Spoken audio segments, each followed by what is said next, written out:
Yo, what's going on, guys? I just made a 16-hour drive from Maryland back to Kansas in 15 hours. It's 9:50. I left at 7 in the morning. It's 9:50 at night. Let's talk about why Trae Young should be an MVP candidate. Listen to the whole KG audiobook of his autobiography, KG A to Z. Oh my God, so good. Also listen to George Carl's audiobook. But shout out right now to my man Aaron Barton for sending me these DMs. If you guys ever have any facts or things you'd like to share with me, follow me on Twitter or Instagram, same as my YouTube channel, Ciro Say, that's my name, and just DM me it and I'll make it into a video. So shout out Aaron Barton for this. I think Trae Young will be an MVP candidate. I think he's going to be a top 5 MVP candidate. Right now, my 4 guaranteed guy. Actually, this is my 5 MVP list: Trae Young, Luka Doncic, Nikola Jokic, Joel Embiid, and Giannis. That's the 5 right now if I had to make a list. And right now, my favorite is between Trae Young or Luka, depending on which side of the argument you want to be on. But I think the MVP for the Eastern Conference is going to be like front runner Trae Young. We'll make another video for Luka, but right now I think Trae Young is in a position to win an award. Okay, and I'm not even talking about just all NBA. I'm talking about MVP. And yes, I know he has to become, I'm not saying Steph Curry level defense, because I know Steph Curry, like, we're not going to say he sit here and be like, oh my God, Steph Curry's an amazing defender. No, but he actually tries on defense. And a young Chris Paul was really good. So I'm trying to think of a guy that he can be similar, where like Trae Young has shown the ability to be a good pickpocketer. So if he can just average like a steal a game and like not be one of the worst defensive players in the league, then he can definitely win MVP, I feel like. And first off, his win share total, it was the same, basically like 1 point away from having the same win, like providing the same amount of wins, expected wins, as Nikola Jokic. They were only 2 players who basically gave their team double-digit wins through advanced stats. But Aaron Barton sent me this, okay? And it was leading scorers by zone.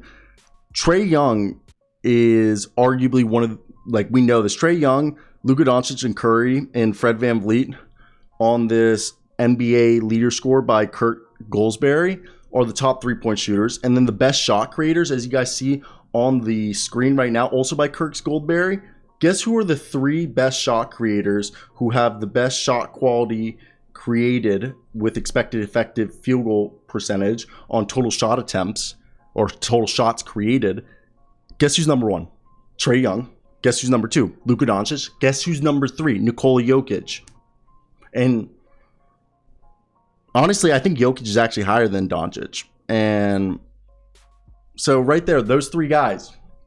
And for me right now, when you look at this, Trae Young has arguably the most talent around him he's had for the entirety of his career.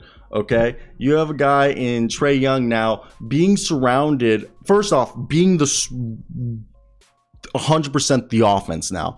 Because you got Danilo Gallinari, Kevin Huerter, Bogdan. Like, Bogdan's still there, but I think Bogdan's going to play more of a 6-man role, and that we saw near the end of the year.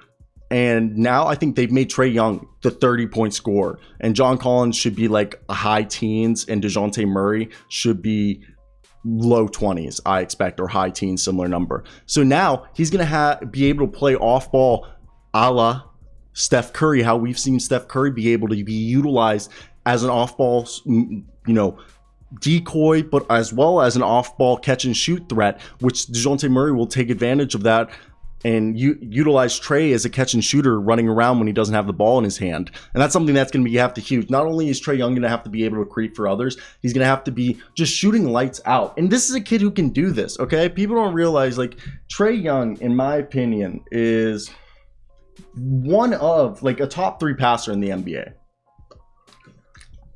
The guy's averaged for the past 3 years 9 assists a game. Okay, basically 10 for the past 2 years. And for me, I think it's just wild to think about the fact that I think Trae, in a way, is underrated. And I know, again, everybody's going to go back to the defense. But for me, if you look post All-Star break, this is a guy who averaged 30 points a night, almost 11 assists, about a steal a game, shooting 38% on 9 attempts from 3, 20 field goals a night, making 9.5 of them, attempting 20. at 47%. I personally think that that's amazing, okay? I think that's something that people aren't really looking at. And another thing people overlook is in games that they won, he dropped 31. In games that they lost, he averaged 25. Okay, so Trae Young playing to win is a completely different animal. And I really do believe at this point, guys, that Trae Young just has that undeniable talent. And kid's only 23. He's 6'1" and 165 pounds doing this crap. Like, this kid's the same weight and height. This is literally me. I'm 6'1" at 158, 55. I fluctuate, okay? I'm starting to lift a little bit more, so I guess I'm building muscle. But Trae Young and I are the same guy. I think I actually have a bigger wingspan than Trae Young. So basically me, okay, except a year older. Trae Young's 9 months old. Actually, he's 13 months older than me. And that's just wild. Trae Young, MVP candidate.